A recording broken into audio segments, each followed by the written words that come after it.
All right, we're back with our final segment, and that is the county council approval on a 4-3 vote for Andy Romano Park, which is a beachfront facility, very beautiful. I visited it this weekend. It was a 4-3 vote, but it wasn't a partisan vote. Even though the county council is supposed to be nonpartisan, there are obviously 4 Democrats and 3 Republicans.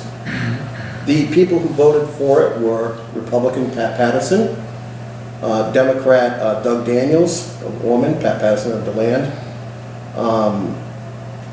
Voting also for it were Pat Northey, Democrat of Deltona, and the 4th one was Joyce Cusack, the at-large representative who lives in DeLand. Voting against it were Jason Davis, the county chair, Republican. Also Deb Denny's, the District 3 representative for New Smyrna area, and Josh Wagner, the Daytona area representative. The park is within the driving zone, the northern driving zone of Volusia County. There are at least 3 sizable parks now in the beach. There's the Flagler Avenue Approach Park. There's the Sunsplash Park in Daytona, which is the biggest of them all. And now this new Andy Romano Park, which has a little splash pool where the water comes up and little kids can run through it. It's got a slide, and it's got a little jungle gym type thing. It's got the little corkboard thing that you can walk on that's rubbery and springy. It's got granite tabletop picnic tables, and actually the whole picnic tables are like granite. It's got a couple of burners. You can cook some hamburgers. But what the issue here is, it's within a driving zone. If it had been like maybe a half mile north, it would be in a non-driving zone. What kind of cracks me up is they voted to take cars that are going south, because you can only go one way in that area. You have to exit just before the park, go on to A1A, then go back onto the beach around the park and back down. It's the length of 2 football fields. It's 600 feet, or 300 yards. Yeah, it's a very short distance. Does that make any sense? No. Stan? No, I think, I disagree with the way the county voted. I think it's a mistake to take away any more of the unique driving capacity of our beach. We've got 17 miles of beach. Most of it is drivable, in the sense that it's physically possible to drive and park your car without sinking into the sand. There are 6 areas now in front of which the beach is closed off, so it's really quite segmented already. And The conservation zones you're talking about, yes, too. and I see every reason to expect now that other areas, seeing this as a more recent precedent, will then press their own cases for closing off the business closing off the beach in front of their businesses, in front of their string of condos, in front of their park, or whatever might happen to exist there, which would give them an argument for closing off the beach. I think that is a serious problem. It affects the tens of thousands of people who use our beach every year. Tens of thousands. We're talking probably 6 to 8 million visitors a year to the beach. Well, I don't know that they all park on the beach, but what I'm saying is that we have many, many thousand just of day trippers who come over from the central part of the state, park on the beach, they spend money. They may not spend the night, but they spend money, and then they go back. If we eventually close off more and more of the beach, we restrict the number of those people who can come unless they're willing to spend the greater amount of money to stay in the hotels and motels and that type of thing, or unless the county or someone else lays out the money to construct vertical parking lots, which are ugly as sin, at some place, west of the beach. And then you've got the problem of hordes of beachgoers with their beach equipment running the gauntlet on A1A to try and make it across without getting run over. And I suspect we'll have far more traffic accidents, deaths and injuries on A1A as a result of that than we ever would on the beach, where people only drive, or only supposed to drive, 10 miles an hour anyway.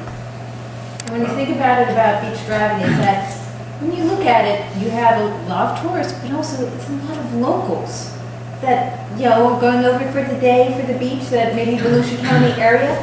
So basically, you're cutting off access to the locals that can't afford a hotel or don't live in the condos. Well, what I When don't you start taking that access What I away. don't understand is, I can understand the argument of the beach is not a playground, all right? But Deb Denny's made a good point when I talked to her the other night. She was like, Henry, they're just replacing the sand with concrete.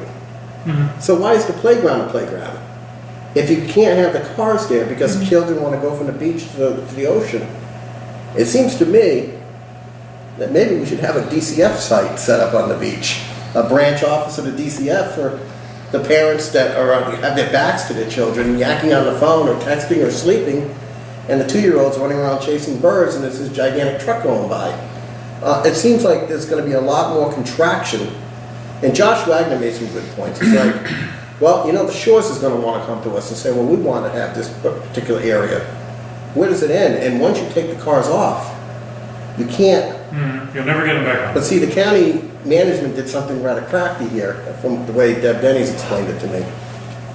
They did a special permit instead of, it would have taken a super majority, 5 out of 7 votes, to take the cars off. But what they did was, and of course they say, well, it's a permit, but we can take it back. It's not permanent. Yes, that is theoretically possible, but I But I'm not doubt sure as the a federal practical matter government that it will will allow ever that. And the thing is, why would you build it there? I'm sure there are other parcels of land you could find further up along the shoreline in a non-driving zone. Literally, not even a quarter of a mile is a non-driving zone. So why put it right? I don't understand government when they do this thing and then they expect the county government to give them what they want because they've spent a couple million on a beach. Well, my concern is that this beach should be administered to provide the greatest benefit to the greatest number. And you don't do that by restricting the number of people who can access the beach throughout. Moreover, this isn't a unique thing. This is part of a process that has been ongoing for decades. I remember when I was a teenager, you could access the beach at night. You could have bonfires. And we used to. We used to have big parties on that. But the point is that there were just a whole host of things which were routinely done on the beach in those days, which are no longer done. And this is just part of that trend to further restrict public activities on the beach. I think that's a mistake. Well, I can understand in some cases where, for example, behind Ocean Walk and the Hilton where you want the cars gone because you want to draw tourists that feel like they don't want to get run over or they don't want to have all these trashy day trippers coming in and, you know, being in front of their hotel. But Or sometimes you have, like the band show, where you have concerts and you don't want people having honking horns, Right. that type of thing. But like Stan was talking about, I remember when I was a kid, it was like going down there just with my family in the car from DeLand to Daytona. It was kind of a hike back then, just 92 down. And with the way my parents drive, it took a while. But also my brother going on church bus trips down to New Smyrna Beach or Daytona Beach and enjoying it. It was a lot of locals that came from the west side over to the east side. what I find amazing from this whole roundtable discussion today, whether it's the beach or the Cabbage Patch or CRAs or the Speedway, is it's the same analogy. We have these overpriced managers, administrators, attorneys, part-time politicians, and they're thinking about the now. Yeah, sure, 20 years for this, 10 years for that, 30 years for this. And here we are now in the year 2013, and there still isn't any place really to park your car outside of the beach. And yet you're putting in these picnic areas, and these are not cheap. These are multi-million-dollar facilities. These are not like playgrounds like you find like the All Children's Park in Port Orange, where it's just some brick and breaking up a tree bark and a nice little slide set. This is high-tech stuff, and yet with all the eco funding and the Volusia Forever, we don't have the beach parking, but we have this fragmented approach to. Can we do something? Or is it too late?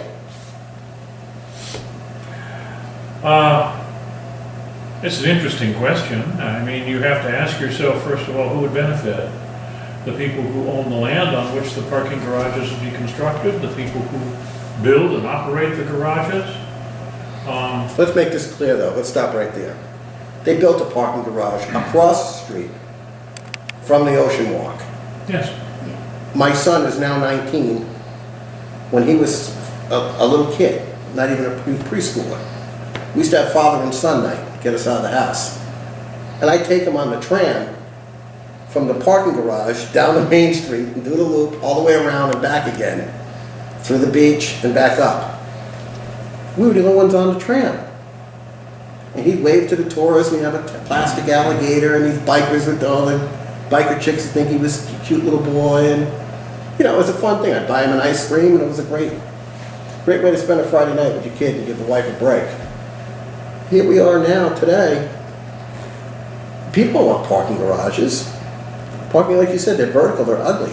They are. No, people want to come and park on the beach. And you're not going to haul your umbrella, your blankets, your coolers, and all that stuff. No, everyone wants it right there in their car. They can pull it out as they need. They have their picnic baskets. You know, they're not gonna, you know, their coolers with their lunches, that type of thing, or they go to a beachside vendor and get a slushy, things like that.